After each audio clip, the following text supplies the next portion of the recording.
After what we saw around the country, we can't be mad at a win. Yeah. Win's a win. Not everybody around the country feels as good as we do about our team. A very fun week of college football, lots of good games, even going into Sunday nights. We're recording this Monday, so TCU and UNC's playing right now. That's turning into a good game. Boy, I'm so happy football is back, first and foremost. But how are we feeling about this weekend? So good. It's great to watch football. Absolutely. I wasn't as locked in this weekend as I normally am. I don't know if it was just like the hangover effect of Nebraska not playing, or what it was, or maybe it was just like the not so great football. But bad football is still awesome football to me.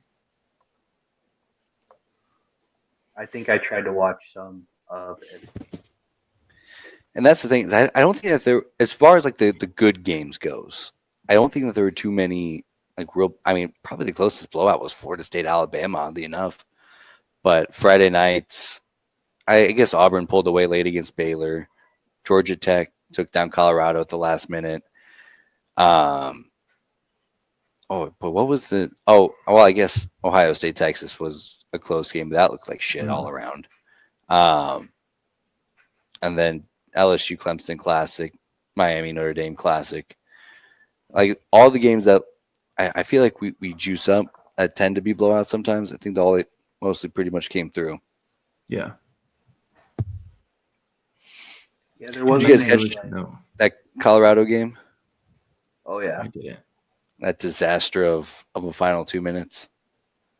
Yeah, and Dion's press conference was what was even more wild, that he doubled down on how they handled that last minute, where he goes, he couldn't even remember what happened. He goes, I think we got out of bounds. They didn't get out of bounds till the third play, and there was 18 seconds left, and they had 2 timeouts in their pocket that whole time. So it was horrible clock management, and then to double down on it was crazy because they didn't even get across midfield with 1:07 and 2 timeouts. Yeah, that was my, because I'll give a lot of like benefit of the doubt. Like that's a hard thing to be able to manage the game in that way. But then to double down and like genuinely just have no idea what happened or have a total different reality is insane. I found that clip. I've watched it 10 times just to make sure I'm not missing anything. Do I have egg on my face? Thought process with shout out Coach Pat Shermer. And how do you guys come up with that? Was the first play. They negative play inbounds. Didn't get out of bounds. Clock's still running. So that's what transpired. We got out of bounds, I think, on both sidelines. Did not. And that's what happened after the first. I think we got a good play. You lost 2 yards on the first play. I think for 9 yards, we got 1 yard to go. So if you get the first down, the clock stops. But didn't get the first down. It don't make sense to really use your timeout in that sense. So we were just really trying to preserve them till we certainly needed them. So I don't want to. You got them still. Go home with timeouts. You went home with 2 timeouts. Good, but you got to be strategic as well. Just burning timeouts just to burn them, just so you guys won't say nothing. That don't make sense at all. 18 seconds on the clock. I think we got out of bounds by the time they get their first down. Insane. It was. I think it overshadows that Colorado played very well, and obviously Haynes King busted a run late, and everybody thought they might be able to get downfield and send it to overtime. Like for breaking in a new quarterback and a lot of new moving pieces, they played pretty well. But I mean, I think they come away looking really stupid because their coaches mishandled a 2-minute drill by like a wide margin, and then they doubled down on it after the fact, saying they thought they did the right thing. So laughable and older. Well, if they need an OC to help manage the clock better than that, I'm sure Nathaniel Hackett will pick up the phone. Like I could just, I had flashbacks of Peyton Manning on the Manning cast. Just timeout, call timeout. Didn't matter. Was very sweet to see. Florida State was supposed to be a very good hate watch turn into an Arthur Gustave Malzahn, the third master class, Tommy Castellanos, the biggest shot hit I may have ever seen. To talk shit about Alabama all off season and then to go in and blow them out by 2 scores. Insane run for the Seminoles. He'll have that for the rest of his life too. Yeah. I would be talking about that till the day I died. Would you immediately start selling sweatshirts with about it? Oh yeah, Sure. Yeah. Fair enough. Is that that what guy he's doing? can do whatever he wants. Yeah. Holy shit. Now, if we look back at the season and Alabama has 30 wins, maybe he doesn't carry as much weight, but he'll always have the win over number 8 at the time, Alabama. I mean, like, if nothing else, like they did look really good. So like it wasn't even like I think that exact scenario you thought of was very similar to Georgia Tech, Florida State last year, where Georgia Tech gets his top 10 win week 0, and then Florida State ends up winning 2 games all season, and all of a sudden it doesn't look quite as well. But yeah, Florida State looked good, unfortunately. I got a real question here because I've been seeing SEC hardos scream that like, oh, you can't just let anyone coach in the SEC. I think DeBoer was always a weird fit there, but I think the bigger problem for Alabama is that I don't know if you guys have seen it on social media, where it was like Alabama had a bunch of defensive players like jogging to the ball and like they were questioning the effort. And in year 2, game 1, against a guy who pretty much called you out and said you guys aren't shit, to not be hustling and trying to take his head off is pretty fucking crazy to me. Yeah. It didn't seem like there was any energy at all, both sides of the football. Already lost the locker room. How quick are we buying him out? Well, the thing, I don't think it's going to be as easy to buy out coaches these days, especially year 2 of a contract. Like that's not nothing. You're dishing out $20 million to players now. Like that's not. You guys nothing. Hear the number? What it is? It's ridiculous. It's 70. 70 fucking million to buy him out. Dude, you're stuck with him. I don't know what to tell you. Dude, DeBoer's in such a great spot though. Like dream 70 spot. million to get bought out. That either I continue coaching here and I have a shit team, whatever, I don't care, or you just give me $70 million and tell me not to work anymore. Yeah. It's like either I pull it off and I get a statue, or I'm on a beach with $70 million in my bank account. Oh my goodness, dude. What was Scott Frost's buyout? I think it was like 13. I'm not sure exactly. No, because the whole contract was like 35. So I want to say it was under 10, but I could be wrong. But I think if they waited another week, it would have been way less. But they said, "Fuck this," and just kicked. Yeah, I know they took a bit of a hit just to get him out of the building. So, he had 2 major buyouts. He resigned. Okay, that's talking $15 million. Okay. And then I think it would have been down to 9 if they had just waited another couple of weeks. Not even close to what DeBoer would be. Yeah. Isn't that insane? To be on the hot seat in year 2, right? Yeah. Is crazy. And I don't even know if like hot seats everybody hates him there. Like it's like it's not hot because you might lose your job. It's hot because they're trying to set your house on fire. Yes. Yeah. Insane. Like he might have to hire a security team for his house for a while. And I think it's a really bad time to be Alabama right now because I don't think anybody's going to leave a good job. Like if you can win 11 games at Indiana or at Illinois, like why would you leave that? If I saw people saying Dan Lanning to Alabama. There's no way that they didn't reach out to Lanning first, right? Before DeBoer. There's no way that could be. There's no way you could skip over Lanning to get to DeBoer. Maybe, yeah. I think Lanning. I think from what I remember, Lanning like kind of hinted at he didn't want it. Yeah, But I think their first call, if they do fire DeBoer, is Cignetti because he was an OC. He worked under Saban there. Yeah, I think that would be a great move. But I don't think Cignetti would want to leave. And he's not old per se, but he's not a spring chicken anymore. So do you really want to go and restart again at Alabama? Just because of the fucking resources. You think it's even remotely similar at Indiana compared to Alabama? I think that gap's closed. I guess what I'm it trying has to hint closed. at Yes, is for sure. How much longer is he going to coach? Oh, so he's got easy another 20 years if he wants it. You think so? Okay. 20 is a lot, but he's got time. At least 10 or 15, which is a long time. Because if he comes in and he's like, "Oh, I'm going to be here for 3 years," and then he retires, then you're restarting again. So do you want to? I mean, we'll look at Belichick. Maybe it's Tony White too.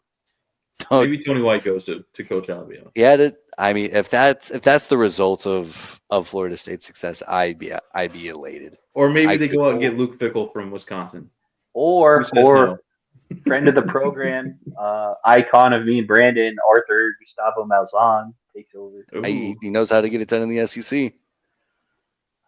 I mean, it's tough going from the SEC to the Big 12, so you kind of give him a pass for how UCF went.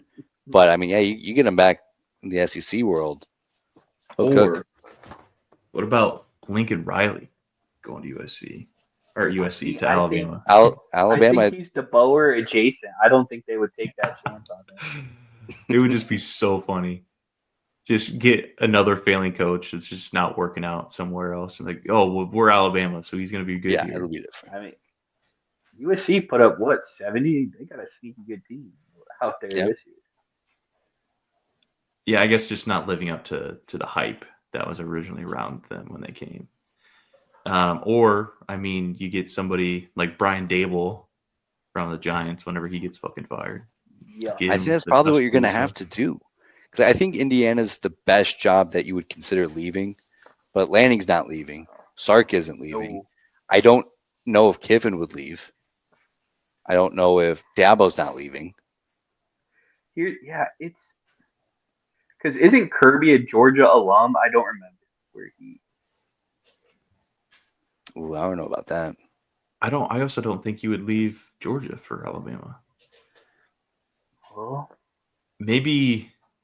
Yeah, he did go. Maybe did play for 10 years ago, you think you would definitely do that, but now I don't think Kirby's leaving. Sark's in a good spot. Is there anybody? I mean, Cignetti is like the next one that would make sense. I don't know. Is there any other like budding coaching in like the? What about 12? like a James Franklin? That would be bad for us. I hope. Or a Matt Rule. Matt Rule. Does he entertain the thought of going to Alabama if this year goes great for us? I'm just asking. What's wrong with you? Because we have always said that it's Penn State or bust. Like that's really the only team we have to worry about. But if Alabama comes calling, I don't know. I don't think that it carries that much weight or as much weight as it has in the past. Well, yeah, if DeBoer runs that team into the ground and it's like, they have to buy him out, they could be just in dark. It would make sense for Alabama, I think, if you're trying to rebuild the program. And a guy who definitely seems to understand the trajectory of where college football is going. Shout out to Coach Rule in his podcast. Subscribe to House Rules. That Rule is 500 at Nebraska. I don't think he's on anybody's big board at the moment. What about like a Leopold? I know he just signed a new contract, but he hasn't done enough at Kansas. I don't think it would be a win for Alabama, but I think that's kind of the tier of coach that you're looking at. Ooh, I got a good one for you guys. What about a little Dion? A little prime time in Tuscaloosa? He would not be received well down there. I'd love it. What do you mean by that? Exactly what I said. He could not be. I personally would love it. I'd be a big fan of that.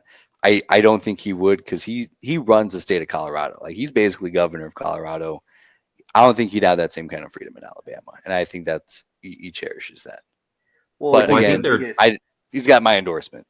He's got the best football program in Colorado for sure by far. Yeah. At any like level. The spark and juice he's given to that program. You're right, Brooke. He's got the keys.